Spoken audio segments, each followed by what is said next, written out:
What's that old joke? Nobody hates Star Wars more than a Star Wars fan. Comic book communities are the worst. I mean, they're right here. I don't know which one beats out which, but Star Wars kind of comes up it a little bit. The comic book people are fucking terrible.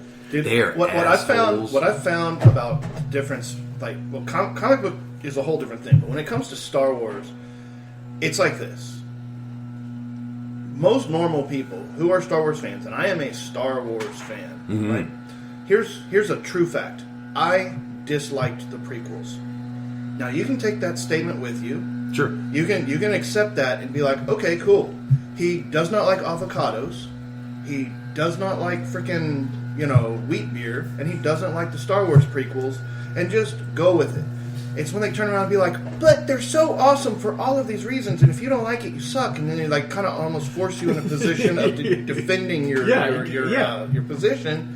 And then you're like, oh, well, you're just a hater. It's like, well, dude, like, I saw the first prequel in the theater, and it was all not horrible. And I saw the second one, it was so bad I didn't see the third one. And that's a shitty movie to me. Like, I'm not a huge fan of Lord of the Rings either. Like, you want to fight? Like, when it comes to comic books, right, you kind of fall into your niche and be like, well, I kind of tend more towards DC. I'm not as big of a Marvel fan, but I love Jack Kirby, and I really, really like Spider-Man.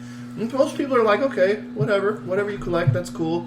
It's just whenever you start getting into whether or not things should be graded or not graded, or the movies and stuff like that. The dumbest argument anybody could ever use is, oh, you just don't understand it. I don't need to have a fucking degree in cinema history to understand that Jar Jar Binks is an asshole. Right? I don't have to have any special field of study. And no matter what, you're also allowed to your opinion. Sure. And I was guilty of it today, and I need to apologize to Scott Cook. I don't know if you saw that.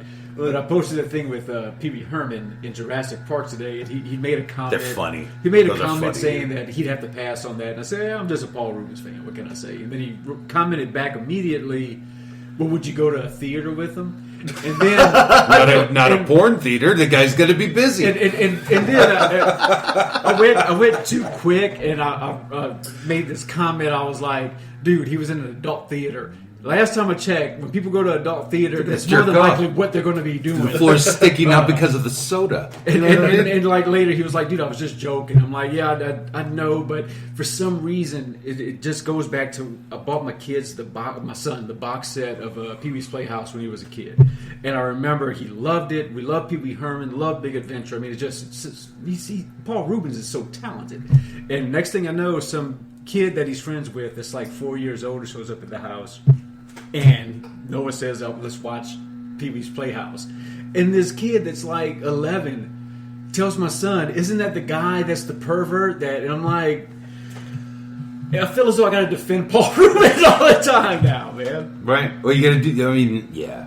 Being called back to something like that's inherently innocent, you're in a fucking porn theater. Let's have some context. It's like, what was it, George Michael trying to pick a dude up in a park in Los Angeles?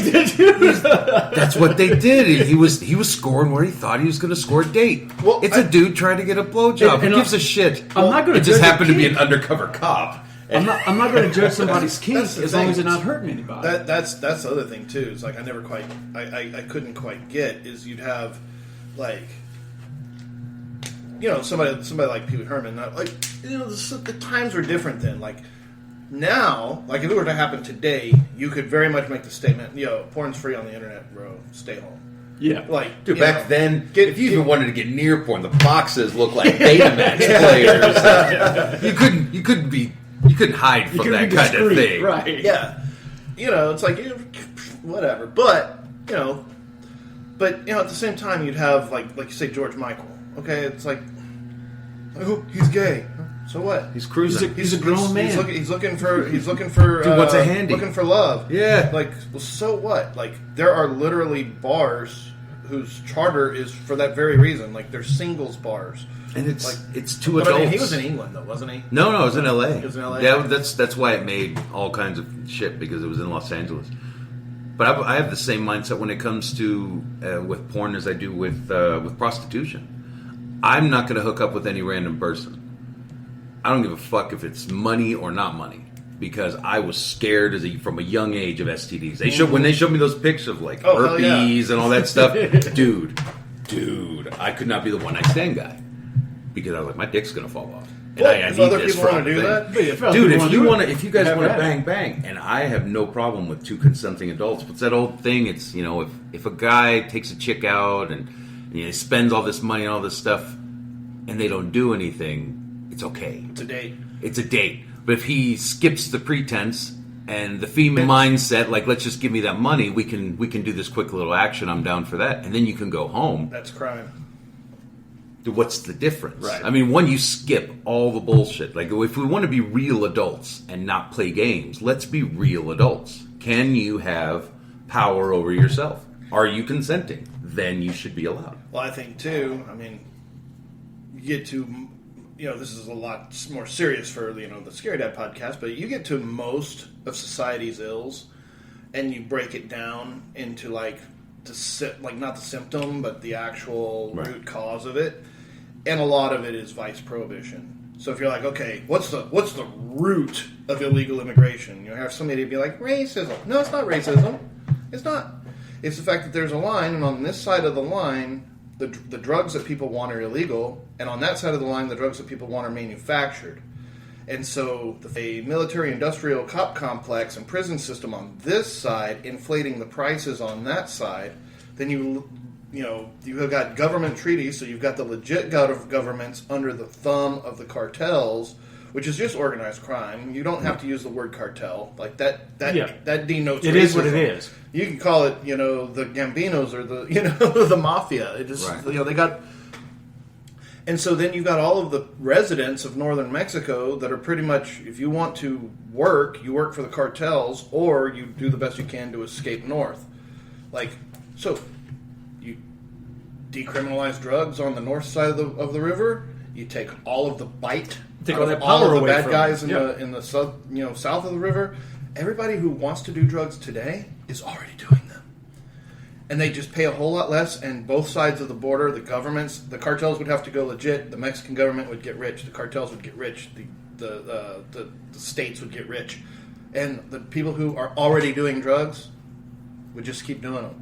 And everybody who don't want to do drugs won't. Yeah. Nothing changes except for things are in general better. Yeah, I would say the same thing with prostitution and human trafficking. It's like, oh, hey, if you could just run down to the whore store and just like you can in Europe, Las Vegas. It's like you run on down to the Bunny Ranch and hit your vending machine.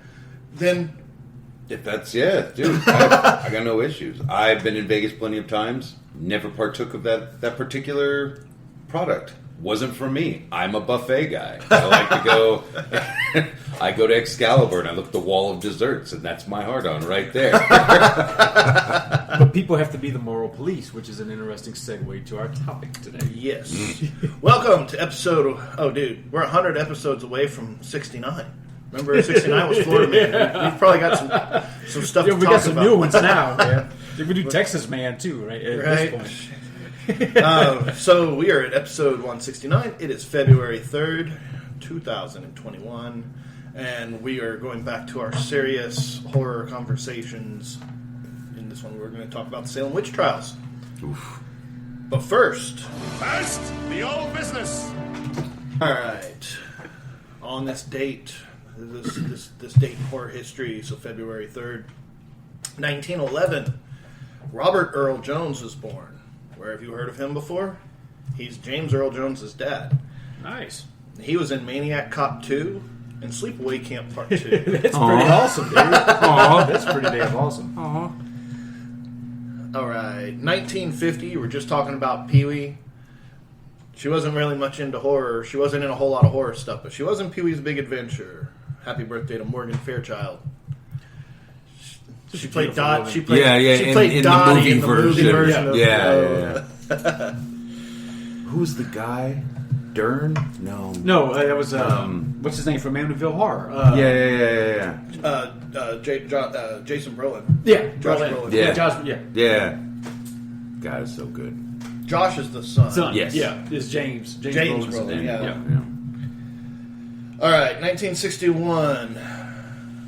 Keith Gordon.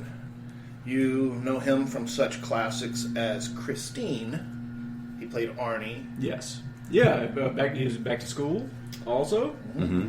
And he was also, I think he actually survived. He was one of the kids in Jaws 2. Okay. God, Jaws 2. Dude, Jaws 2 is awesome. Jaws 2. Just driving him toward that giant electrical cord. Hitting it with that paddle. Take a bite of this, you son of a bitch. Dude, thing was, and what's awesome, we did 2 episodes. The first episode was on Jaws, and the second episode was on everything that came after Jaws. So Piranha, Jaws, all the Jaws sequels, and Orca, and all that. And we started talking about Jaws 2 and just how awesome it was. And I watched it again that same night and was just like, holy dude. Like, the first one is Rogue Shark. It's got some extra powers, but hey, you know, they get big and they can get a taste for blood. Dude, part 2 is like straight up serial killer movie. That shark is like after folks. That's the Michael Myers in the wall. It's brutal. Right. It's awesome. So the body count's just amazing. I love whenever she saves Sean. She pushes him up on the boat, and then all you see is like the fin, like the top of the shark, and just she goes. It's pretty good. All right, now this date in 1970. Happy birthday to Warwick Davis. Ah, you delicious bastard. so much for Warwick Davis. Yes. All right. Let's see. On this date in 1989, we lost John Cassavetes from Rosemary's Baby. And we lost in 2006 Al Lewis, who played Grandpa in The Munsters. Yeah. Who made a career as a horror host. Right. Yeah, Like afterwards. I don't think anybody really, because I mean, he was kind of just hanging on to that character, but then after he passed away, you're like, Elvira's the only one left of that old original. The original ones, yeah. Sven Gulli. Yeah, son of Right. Yeah, Is son of Sven Sven still Gulli. doing anything? Yeah, he's still on. Yeah. His son is Sven Gulli now. Well, Sven Gulli, he's not the original. Yeah, yeah. Right. It's the Dread Pirate Roberts. Mm-hmm. Yeah.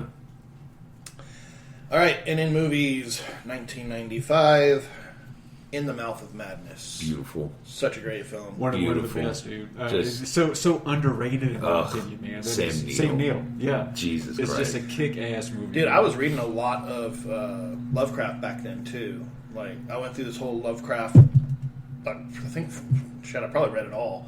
But I read a shitload of Lovecraft. I had no idea that was a Lovecraft movie, like, other than, Right. I knew the title. I was like, In the Mouth of Madness. Like, his book's In the Mountains of Madness. Like, it's not in the...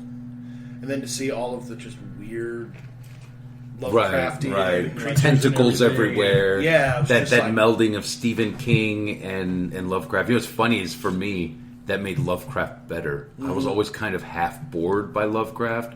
I loved aspects of it, but there was a lot of downtime with Lovecraft where it was just kind of, I'm walking gently through this field. Does madness present itself to me? It's like, shut up, dude. Where's the giant creature made of people? Because I need that to go into play. I always just liked his frog people, like those weird British Isles sort of gray. Yeah. No, he had great creature description. For me, there was just a lot of downtime. There just was. imagining malevolence. And this is, come on, man. Let's just fast forward. Indescribable. Yeah. Well, that's what a writer does. Let's use describe words, things. baby. Let's use words. But that was old business. We're going to take a break. We'll be right back. David? Are you here? Can you hear me? It began at a party. It was only a game. David, will you return to the living one day? Bullshit. Careful, Jim. You're upsetting David. David, are you all right? Yeah, he's all right. He's just a little dead, that's all. Shut up, Jim! What's he gonna do, haunt me?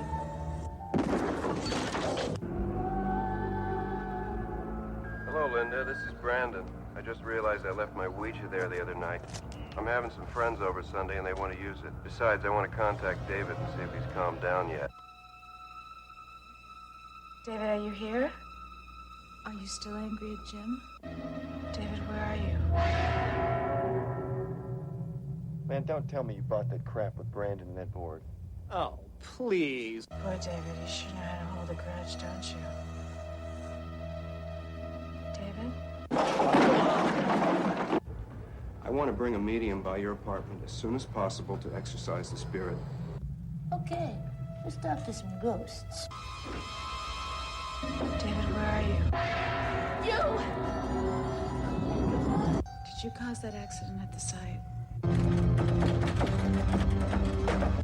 David, don't lie to me. When someone uses a Ouija alone, like Linda, she's very susceptible to the spirits she contacts. And the wrong spirit will take advantage of this. Pretty soon, all she wants to do is use the board. And once that's done, he's able to possess her.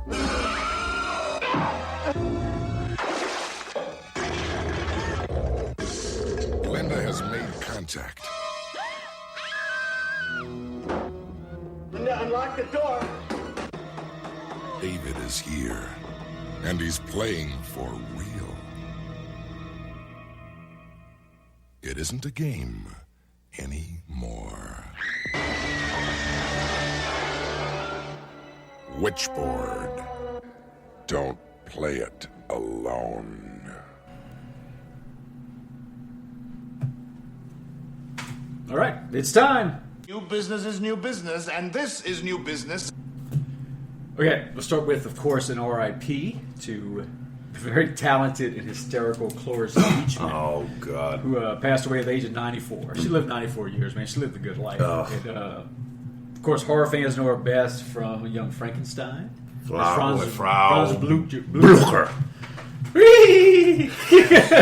I can't do the horse. There's for somebody else to do that. I'll be honest with you. One of my favorite performances of hers, and the Broken Lizard guys have been talking about it for the past 2 days, is Gam Gam from Yes, the whore. The whore. Zamaka's the whore. It was just, she was just so amazing in that role. It's so funny, dude. Just her ability to do comedic acting is Dude, she was awesome. in, I don't know if you ever watched it, it was Raising Hope.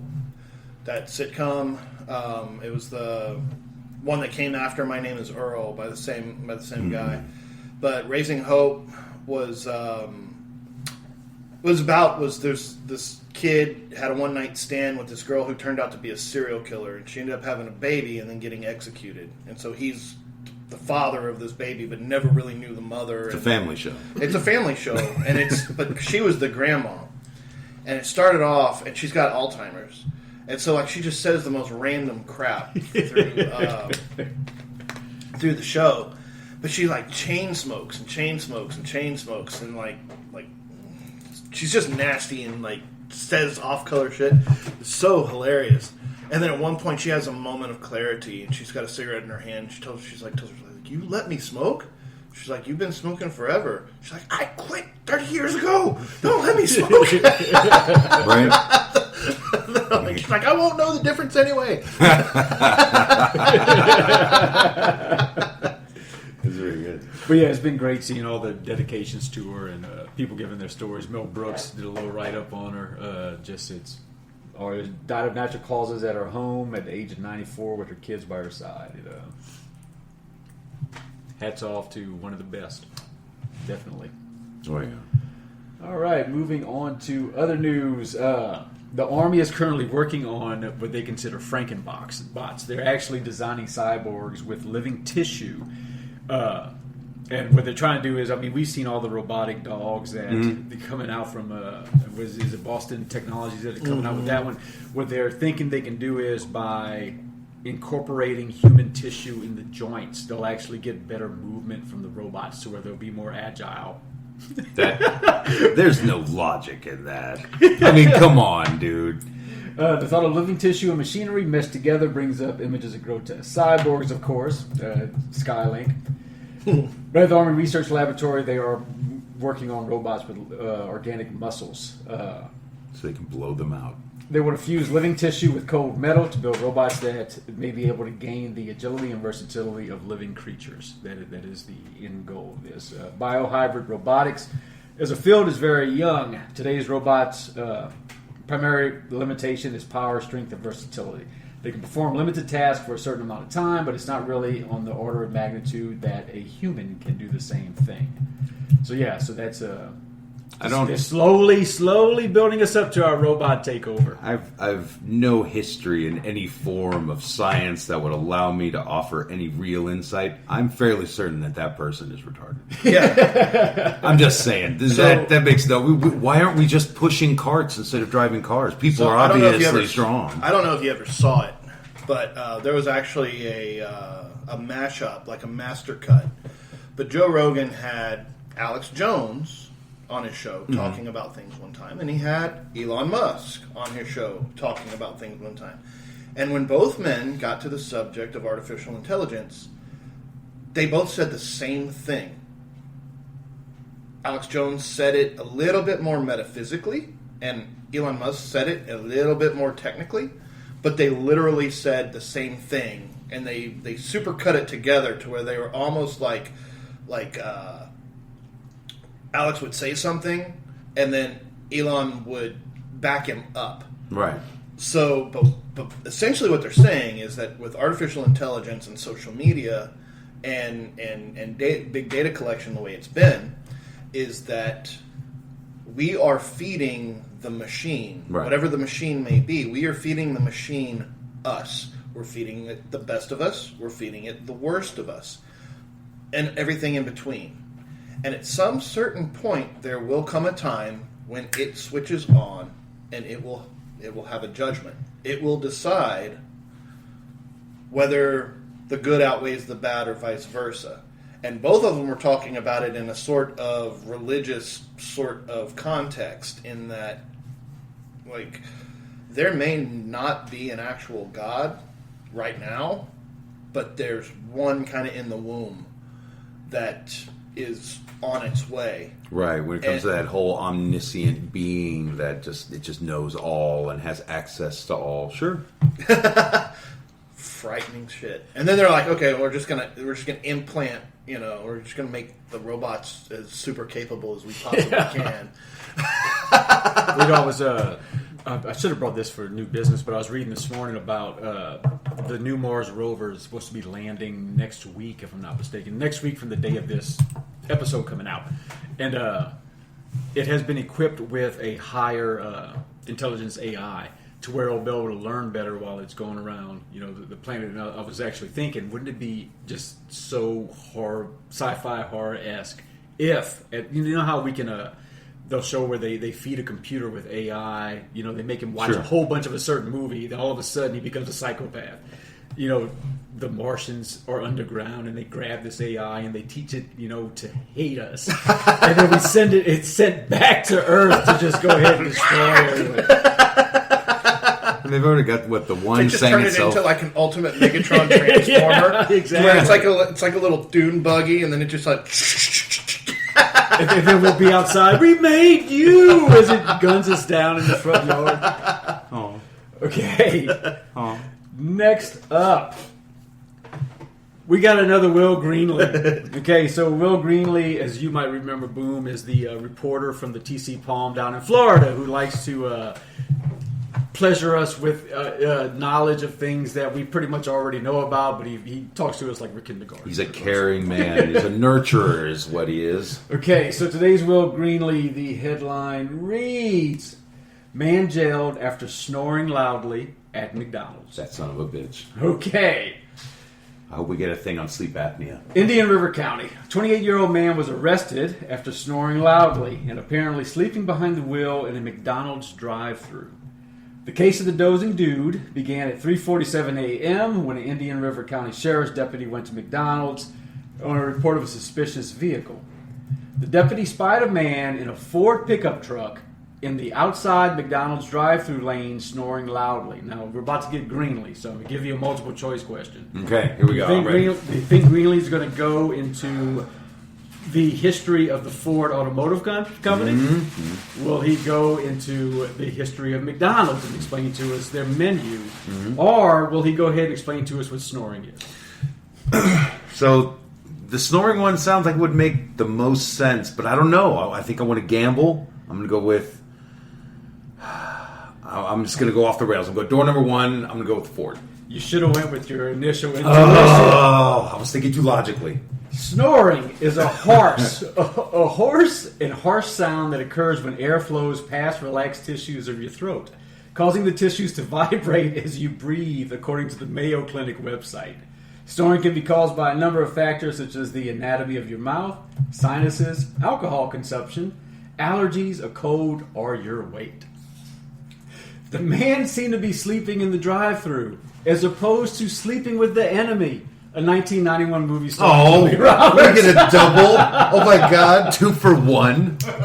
McDonald's, by the way, does not have a sleep-through lane. Aww, Meanwhile, the man woke and the deputy asked for his license. He didn't have one. Truck smelled of booze, at which point he was arrested for DUI and driving with a suspended license. He told investigators he only had 68 beers at a bonfire. 6 or 8. 68. 6 or 8. A little more At a accurate, bonfire. probably. It also had rum runners, a cocktail involving rum. In case you didn't know a rum runner had rum in it, Will Greenlee wanted to let you know it does have rum in it. And that's our TC Palm Will Greenlee of the day. Man is just a walking encyclopedia. I love just the random information he throws in there, educating me, elevating me above my status at all points. Thank you, sir. See, the thing is, sometimes you think, man, nobody needs to go to that level of detail. But Scott reminded me when he mentioned the rum runner is a rum drink. When I started working at the Stag's Head pub, we had a bartender who got wasted and fired. And I was the bar back, and it was a Saturday night. And so I got Battlefield promoted. You, get behind the bar. That's right. Like, okay, like, you know how to make anything? I was like, I can pull beer and I can make the and drinks. Like rum and Coke and shit like that. Yeah.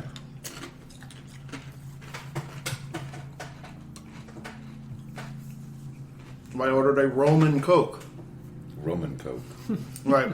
Okay. So I grabbed the bottle and started making a rum and Coke. No. That's not what that is. Okay, well then what's in it? I don't know, but I know it's not that. Hey boss, what's a rum and Coke? It's like, duh, rum and Coke. Like, just adamant. Then later on I looked it up. It's not a thing. But they had heard it's a thing. But they just wanted to sound cool. Yeah. Did you know that there is no sex in the Sex on the Beach? You would prefer it had some, but it does not. If you expect it to be, you would be greatly disappointed. Sorely disappointed. I was. It's tasty. Didn't do the job I wanted. And with that, we'll be right back.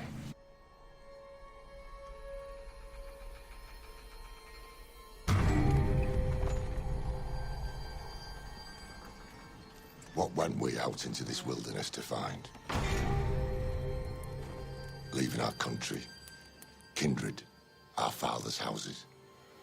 For what? For the kingdom of God. Let us pray.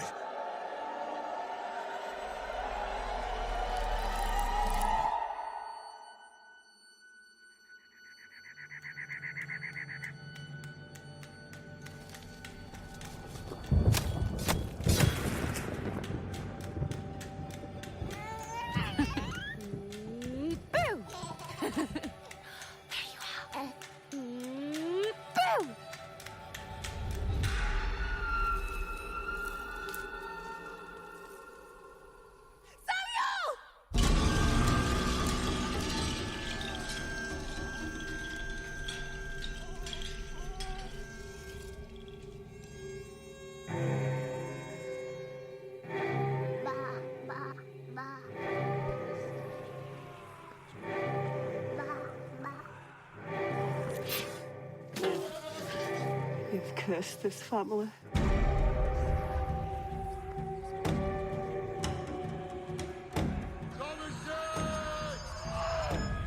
Who's there?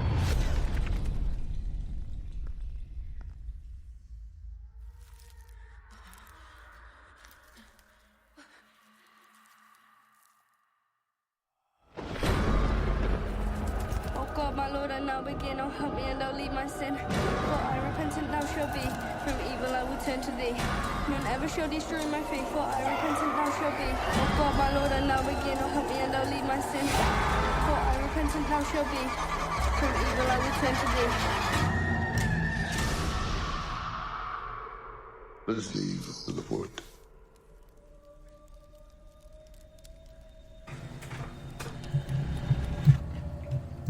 All right. Okay, well, we're going to go ahead and continue our series of events that have occurred in history that are reminiscent of the Satanic Panic back in the 80s, except at this time, when these other events occurred, we didn't have separation of church and state. The church pretty much ran everything, so whatever they believed, you believed. And we're going to talk about the Salem Witch Trials today, a dark part of American history. So beginning in February of 1692 and going until May of 1693, so more than a year, more than 2,000 people were, or 200 plus, more than 200 people were accused and 30 found guilty with 19 executed. That was 14 women and 5 men. One guy was killed for refusing to plead, and 5 died in jail while they were waiting for their trials. Now, of course, the Salem Witch Trials are pretty much a carryover from the old country. People had been accused of being witches and tortured into confessions or just straight up executed for years. And this is where just that craziness came over to the United States finally. Well, we talked about the Spanish Inquisition last week. That's like the Super Bowl of religious persecution right there. It is, except for it's not. We were very surprised to learn that it was actually pretty progressive compared to other Inquisitions. Okay. When you look at the time span that went through and the actual number of people that were executed versus the number of people that were accused, it was only 2.7% of everybody accused that ended up being executed. And what my theory was with that is, it got to the point where people started hearing that if you don't confess, they're going to kill you anyway, that they were just like, okay, fine. It was me. So the number of executions probably started going down. Right. Well, too, what pop culture and history has us knowing is we think of the Spanish Inquisition kind of like the Salem Witch Trials, where it was a cultural phenomenon that just kind of sparked up and then was encased in a bunch of violence and then it came down. What the actual Inquisition was more or less more commercial court system, right? And it lasted for 300 years. It was just it was kind of like the Inquisition is kind of like saying it was a Supreme Court. Like, it was not a phenomenon; it was an actual government office. Right. That's why I would refer to it as the Super Bowl. It may not. It's kind of like how people equate. Hitler's the greatest evil of the 20th century. His numbers didn't come close to Stalin, or Mao, who made him look like an infant. I mean, these people killed like upwards of several dozens and dozens of millions of people, drove entire communities into cannibalism. Yeah, but you still refer to one. It's like you look at it and it's like, well, no, but that guy's the bad one. It's one of the more famous because it was one of the longest lasting and farthest reaching. Right, because previous other Inquisitions pretty much stayed within their own borders, whereas the Spanish went to all their colonies. Right. And another thing we talked about is the previous Inquisitions were pretty much only the church. The Spanish Inquisition involved the government taking it over. Right. Where they saw the potential of what they could do using that as an they didn't instrument. feel as though the papal was enough. They were like, we want to go ahead and step this up a little bit. Right. Yeah. So, whereas the Salem Witch Trials. Now, we've had a couple discussions, a lot of them actually in different situations. The witch trials come up from time to time. And I will often play a bit of devil's advocate because we are living in a time of enlightenment. Maybe we're trying to turn back to some dark times, but literally people lived in darkness. Right. If you were in New England in the 1600s, a quarter of your year, it's dark anyway. Like, you've got short days, you've got long winters, it's cold, it's dreary, it's gray. And you're living in a new country where it's like just kind of right on the other side of those trees. There's nothing until California. Right. There's hostile natives, whatever pissed them off, irrelevant. They're there and they're pissed. You can debate it 200 years later, but back then you just there was always something. There's bears and there's snakes and there's all kinds of crap. And I heard it best on the podcast Lore, where he was talking about Salem Witch Trials and sort of like this, is that superstition or no, like, you looked for causes and effects. And now, like, if weevils get into a bag of flour, we go down and buy another bag of flour. If back then weevils get in your bag of flour, you die. Right. So if there is a root cause that you can kind of try to wiggle out, and you've got somebody over there casting spells, or you think they're casting spells and they're bringing you acting weird, yeah, then it's not it's not as heinous an idea as it is to us now. That the old lady down the street might not have your best interest at heart. You're gonna go ahead and root that out, because better her than me. Right. Or the fact that like other major evil issues, or the Spanish Inquisition, at some point there's also people capitalizing on the negative atmosphere to gain whatever footing in a market, more space for their farms, to push aside an enemy. People are going to take advantage of those situations, and they'll pretend to link up with whoever happens to be running whatever thing, because one, they don't want to be on the bad side of the big guy, and two, it rids them of an issue. Exactly. The thing about the Salem Witch Trials, which was so bizarre, is it wasn't somebody marching into town like a Pied Piper being like, hey, let me rid you of all your witches. It was literally spontaneously combusted by a whole bunch of little girls who started acting possessed. Right. That's what's weird about it. That's what, like, because I went to different sources, and sometimes they're like, okay, well, it was political. No, it became political. Right. It was this. It was old this. Even if they're just bored, you don't have just kind of like random little girls start flipping out in church in a Puritan society and start cacking up, bile and being all like, and have everybody be like, what the hell's going on? And they're like, she's a witch!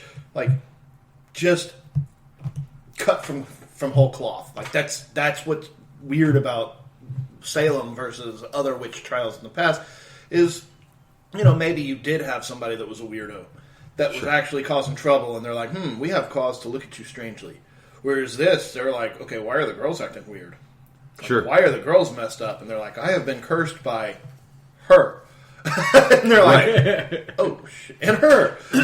Right. Oh. And it becomes that thing where at some point, there's probably a dozen different psychological manifestations involved in the entire scenario. One kid wanted more attention, and sometimes people would do terrible things for attention, and then their friends felt pressured to follow along with the one, and then people don't want to leave the group, and then once they realize it's going wrong, some people don't want to pull back because then they have to admit that they were wrong in the first place, so they're like, fuck it, stay the course. Yeah. We're going to ride this pony all the way off the cliff, and it just steamrolls. The only good thing that I can think of that came from like the Salem Witch Trials is that it didn't go near as far as it could have. Yeah. It could have gone so insanely far off the rails, you could have ended up with some really, really terrible things. Well, you could have had a huge purge of society Sure. with anybody. That whole town could have been turned into some crazy Puritan camp, some weird extremist event where all the people that weren't a part of some inner sect were either enslaved or murdered, and it could have gone real hard, real fast. It's crazy, man. So, yeah, like before the Salem Witch Trials, they were saying some of the reasons why there was kind of a tinderbox is because the Puritans had a hard time. The concept of separation of church and state, like they had a hard time, so they left England, they went to Netherlands, and the Netherlands basically paid them to leave. They're like, hey, you just get out of here. Right. And the Netherlands was a bastion of tolerance and religious freedom. Like, even back then, I mean, yeah, you couldn't probably do some of the stuff you get away with in modern society, but for the time. But for the time, they're extremely progressive, and they're like, whoa, you guys, like... We're kind of here to let people who don't want to worship God do kind of their own thing, but you guys want everybody to kind of conform to your way of being, so they shipped them over. So they had a hard time establishing, governments because there was kind of a theocracy, and they were very cloistered. So they didn't like people from the outside. They didn't like people that were not of their own faith or had never been of their it was very. And so they had a hard time. They went through like 3 or 4 different attempts to try to get a parsonage put together, you know. And they had one guy who was named George Burroughs, who he was hired, he quit, and then like 3 years later, he was accused of being a witch and hung. He was, dude. At that point, the writing's on the wall, dude. You leave town. The guy I hear that Somewhere Not Here is really great this time of year. I'm gonna leave. Yeah. Thanks for everything, guys. I know you guys hate windmills. Maybe that's why they were kicked out. They're like anti-windmill. I don't recall ever seeing pictures in the Crucible of windmills. What you got, bro? Got a few little just additional facts about the Salem Witch Trial, just things that people don't talk about very often. In 1692, the hysteria got so great, people in Salem area were looking to purge anything that was remotely associated to witches or witchcraft. Even 2 dogs were given the death penalty, as they were believed to be working with local witches. They probably were. Yeah. I mean, I feel bad for the dogs. It should have been cats. I don't know how they felt about cats. Well, going along with that, Oh. It was considered in bad form to be a familiar. Now, a familiar would be a spirit that kind of hung around the witches and everything, gave them protection and stuff, and would sometimes go into the body of people or animals. And along with those 2 dogs, they killed frogs, mice, geese, cats, with the end goal to purge the evil spirit in the area. If a spirit is independent of physical form, however, they would kill a physical body to harm a spiritual being. It is just the weirdest thing.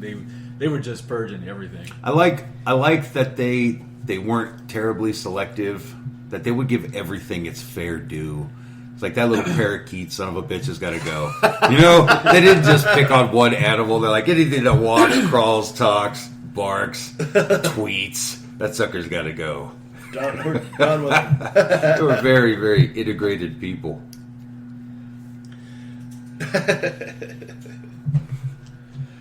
Okay, the Puritans were also kind of lumped in a certain way. The Puritans were originally brought into the Salem Witch Trials because of their reputation for practicing purity, which is the oddest thing. The group was especially opposed to anything that was not modest, proper, or traditional of their faith. Forget about premarital sex, showing ankle, nothing. If you even thought about such things, you were not following the simplicity and austerity that was demanded of you as a Puritan. So, because they were different, and they felt as though they were hiding their actual desires to try to hide their witchcraft, Puritans got caught up in it, and they were also accused and done away with, I guess you could say.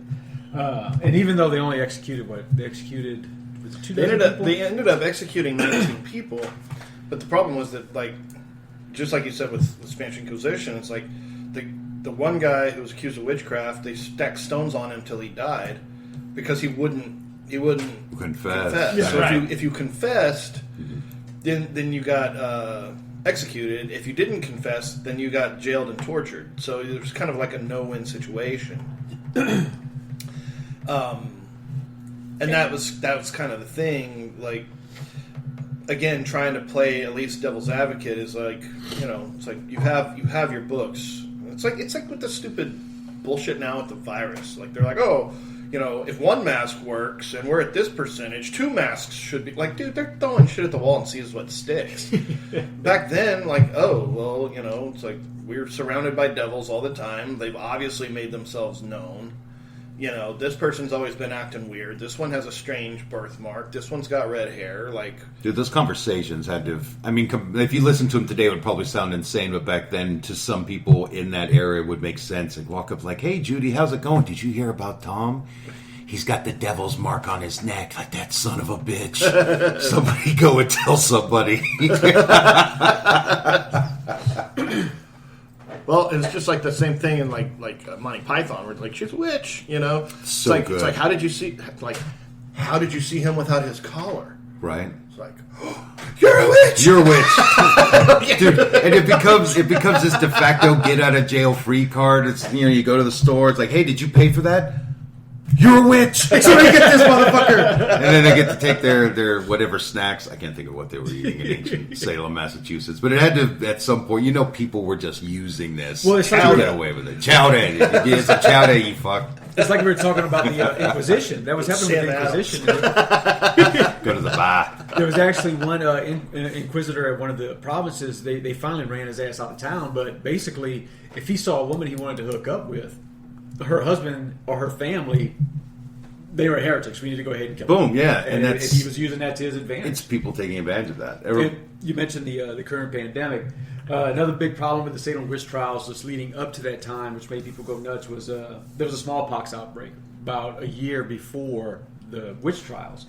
Up to 3 in 10 people would die from the smallpox, especially children. They were especially vulnerable during this time. So people at that time didn't understand the science behind the disease, so naturally they started thinking, we're starting to get witches. Hey, we had a bunch of kids die recently. It was those damn witches. So they started. That just helped. Yeah. They get the correlation equals causation thing. Yeah. But yeah, that's it was. Movies have kind of embellished it as far as what it actually was. There's been a lot when you of think of the Salem Witch Trials, you're imagining, just to bring up another dark time in our history, incidents that I knew of during segregation, shortly after the freedom of slaves. You'd have a town, and this I lived in a town where an incident like this happened. Somebody would accuse a black man of raping a woman or something, and next thing you know, they would go in one night and kill 50 black people that were in the town just to wipe them all out. You kind of imagine that with the Salem Witch Trials, but it actually wasn't to that degree. Well, I was going to say too, and I think again, playing devil's advocate, I'm not defending the actions or anything, but I do think that pop culture and a look at history kind of gives us a. We can look back and see, like, oh, well, it wasn't witches. Well, except for the fact that maybe it could be. I don't know if you've ever seen read Rob Zombie's... The Witches of Salem?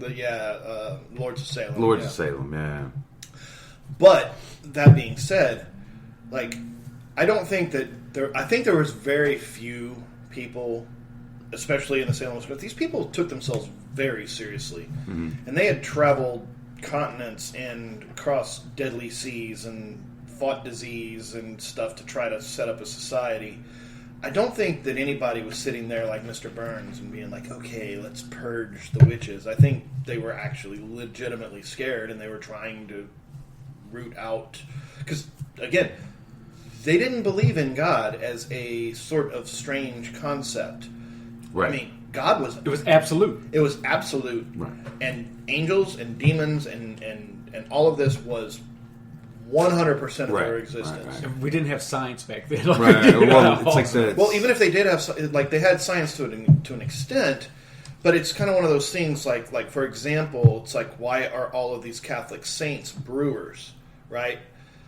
Why is it that the brewers all got sainted? Well, it's because they traveled to these villages where the river water was so nasty that people would just die from drinking water. And in order to make beer, even before it was scientifically discovered, they de facto pasteurized the water. Right. They boiled the water to make the beer. So then the water was pure. So it was safer to drink beer than water. And people stopped dying if they just drink the beer. Because they just got drunk. So, well, yeah, but they could they could survive. They could live drunk or die of dysentery. It's like that. So people took it very, very seriously. There wasn't just people who were like, oh, hey, the beer guy's here. Like that's a modern take on things, looking through a strange puritanical lens that we have, like, because we're still affected by the Puritans, whether we want to be or not. Like, they were pretty much the basis of our culture. It's like, and Christianity certainly, like, whether you believe in Christianity as a religion, as a culture, as any of that stuff, it does not matter.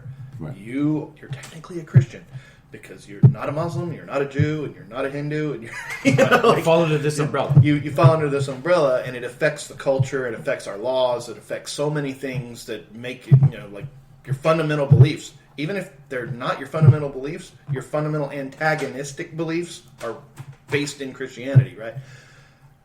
they took themselves very seriously. There was not a whole lot of people cackling around, dancing around fires, being like, let's burn witches, yay. I think it was a very somber shit, and I think whenever they figured out they had an infestation, they were not happy about it. And let's go ahead and, like you said, just we'll have to ride this pony off the cliff. Nobody wants to ride the pony off the cliff, but if that's how you're going to it was steer either the that stampede away from your children, right? Then you ride that pony off the cliff, you die, the stampede falls, your children are safe. I mean, there's also that other side of it where, I mean, people will realize they're doing the wrong thing. Mm-hmm. But people are more afraid of being seen as incorrect or inept than they are at being seen as doing something bad. Yeah. You know, there's that whole thing where people will they will more easily accept somebody who is rich in economic wealth, somebody like billionaires. They will accept them faster than they will accept somebody who trounces them in intellectualism. I mean, nobody likes smarter than you. Yeah. They'd rather be seen as bad than dumb. So at some point they've committed. It's like, now we're here. We know what we're doing is not right. But if we say that out loud, we admit that our values are wrong. And we don't want our values to be devalued. We have to enforce them. So we got to keep going. Yep. We got to play this out. And this is one of the reasons why, like I said at the beginning, if you look at the satanic panic, if we wouldn't have the government in place that we do, and we're in the times of the Salem Witch Trials, the same thinking, could you imagine, being forced by the government into an exorcism because you're jamming out to... I think, though, the satanic panic, because I've done a lot of study on it, I'm writing a novel on it right now. I've actually done quite a bit of research on this. The ironic thing about the satanic panic is, while yes, there were, between heavy metal and toys, and there were certainly concerns, and it did kind of turn into sort of devil mania, there were legit concerns, right? Like, people committed suicide, and they were listening to Judas Priest while they did it. Well, it doesn't take Batman to sit there and be like, maybe that's a clue, right? Try to dig into journals and look into lyrics and kind of see if maybe there's some sort of influence. I noticed this. Like I told you about that White Zombie or Rob Zombie Marilyn Manson show.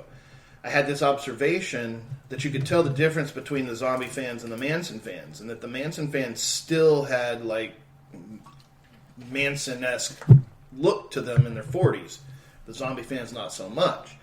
And it's because what Manson was selling was a lifestyle, whereas Zombie was selling entertainment. Right. And the people who bought Manson's message, hook, line, and sinker, kind of didn't progress in life. And those who didn't take it seriously, went ahead and had a great old time. There is a danger in nihilism.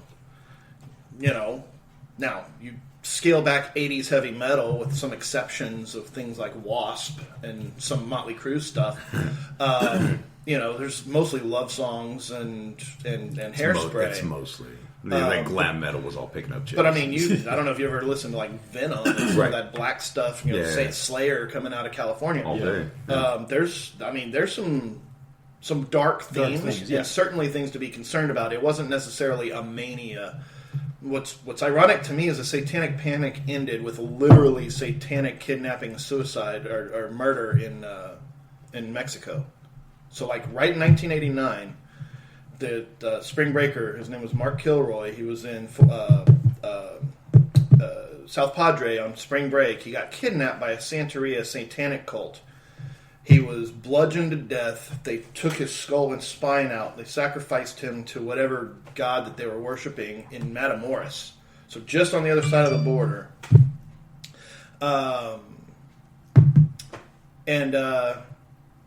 Then when they obviously, the U.S. was investigating the kidnapping. The Federales went down there. They cornered the people. The priestess lady killed herself, like in the hotel.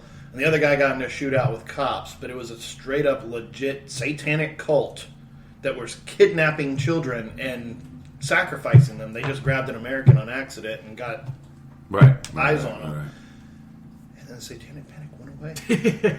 I was like, We've been poking around the edges with these He-Man guys. Right. It's actually over here. Yeah, it was.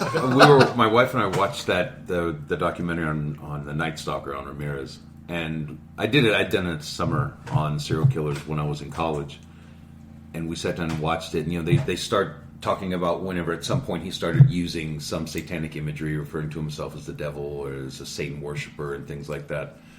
And I asked her, do you ever think that at some point, like when this stuff hit the news, the people that worship Satan, the first Church of Satan kind of people, where they're like, look, we don't kill anybody. Yeah. We don't advocate for child abuse or any of this shit. Do you think at some point they were watching the news going, dude, do we need to make a statement like that's not us? Mm-hmm. We don't do that.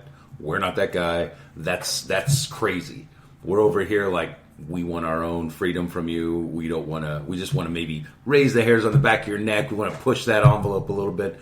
We're not doing anything bad. But they're doing it now. With social media, they're doing it now. Right, but do you think at some point they stop, like the first, people in that time frame stop and go, fuck, man. They're going to link us up with this guy over here, this Night Stalker dude who's killing people up and down the California coast. I think any time that you, and I don't care about Church of Satan.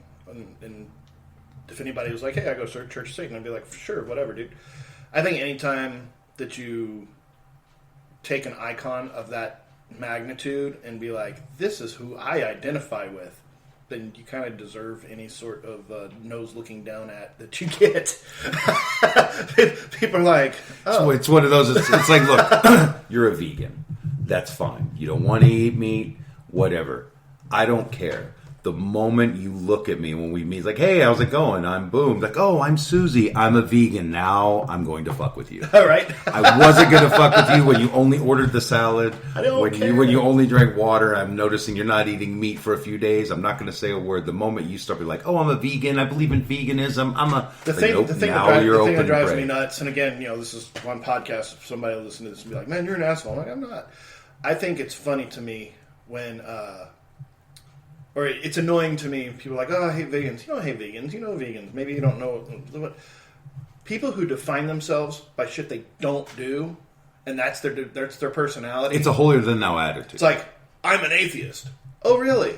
Well, so is most people. Is that what defines you? Because we don't have much to talk about. Because I don't give a shit. Yeah. I'm a vegan. Okay, so you don't eat certain kinds of food. Good for you. Thanks. We're not eating lunch. Thanks for playing. Thanks for playing. I mean, I don't introduce myself as like a lapsed Irish Catholic. I mean, I'm on and all that, but it's if someone asks, I'm like, sure, that's what I have. I mean, my belief kind of wavers one day to the next, one way or another, but I don't. It's not a part of my intro. Right. Yeah. Was it? Damn fine to meet you. Yeah. Oh, that was Animal House. I'm Eric Forbes, Rush Chairman. Damn glad to meet you. Nice tie. Yeah. So no, I don't have issues with anybody's whatever, as long as it's not trying to poke its way into my world. You try to poke your way in, and that's in a way that's a lot what this was about. They were a closed off society, and they were following their obviously lapsed leadership. I mean, they were running through issues, finding somebody to lead them in the right direction. Yeah. Maybe at some point they just picked this last person and like, all right, this is what we're going to do. They didn't still have somebody like in charge. That's why they went outside, and that outside person was like, hey, right, this is, you need help finding witches. It's like calling an exterminator. It's like, all right, I'll show you where it is. Yeah. Right. Kind of reminds me of the supermarket scene from The Mist. How the religious fanatic, the zealot, this side. And the vast majority were nowhere near her side. But when things got shitty, and they found no other way out, it's like that saying, "There's no atheists in foxholes." It doesn't denote that atheists don't join the military. It says when the shit rains from above, you look for everybody wants to live. Yeah, everybody starts praying. If you have to pray to something you don't necessarily believe in to possibly get out of this alive, you're going to pray. You're going to cross yourself. How do I do that again? Do I get on one knee, both knees? Right. Is it north, south, west, east? How do I, whatever it takes to get out? And that's what some people are going to look for, even though it may be wrong. They're like, I need to live. I want my kids to live. I want my nobody to kill my parakeet, to kill my last one. So they're going to try to find that way to get out of it. This motherfucker came from Australia. You're not killing this parakeet. Right? You like parakeets? Burn them, stack the rocks. Where are the rocks? All right, how did it end, bro?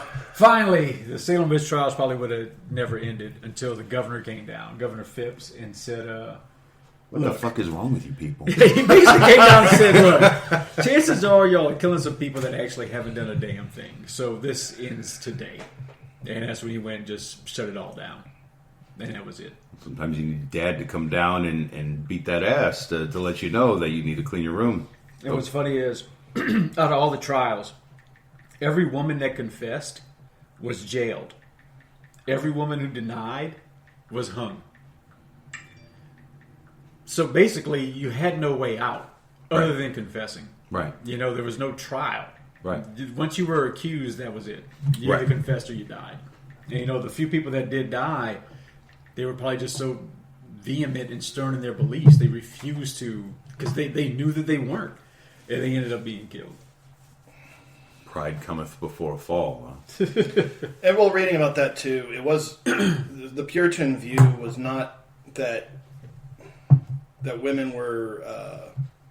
It was a strange view, but even now there's strange views. It says that men and women were equal in the eyes of the Lord, but not equal in the eyes of the devil, and that the devil saw women as favorable targets. Because they were more easily swayed. Yeah, they were more simple-minded. The susceptibility goes back to Genesis, where how Eve was able to join in a verbal congress with the devil over the fruit of the sacred tree of life. Yeah. Right. So that was, that just ran right straight through their culture. And still kind of has its ripples still today. But that was Salem Witch Trials. Yes. Join us next week when we're going to talk about something completely different. Hopefully the parakeets make it out alive. All right, man. Hit us up on the Facebook. Hit us up on Instagram. Hit us up on Twitter. Hit us up on the website. And we'll see you next week. Later. Have fun.